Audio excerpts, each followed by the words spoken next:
In today's video, I'm going to teach you how to fill a formula down in Excel with Shift+Down and Ctrl+D.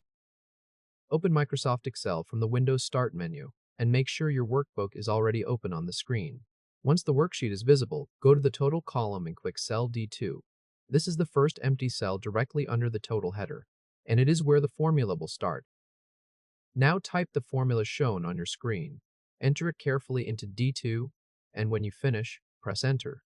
Excel calculates the result for that first row right away, and the cell displays 299.88. That confirms the formula is working in the first total cell. Next, click cell D2 again to reselect it. You want that exact cell active before filling downward. Look at the name box in the top left area of Excel and confirm it reads D2. This matters because fill down copies the formula from the top cell in the selected range into the cells below it.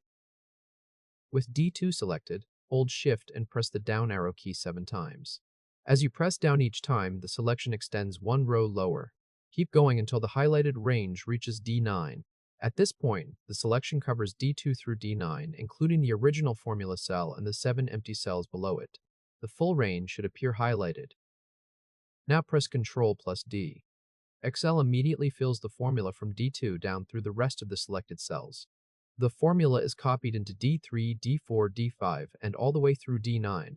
As Excel fills the cells, it adjusts the row references automatically. That means each row calculates its own total using the values from that same row, instead of repeating the exact references from D2. The total column is now filled from D2 to D9 with calculated values, and you did it without dragging the fill handle or typing the formula again. If this helped, hit like and subscribe for more quick tutorials. To confirm the fill worked, click any cell in the total column, such as D5. Then, look at the formula bar.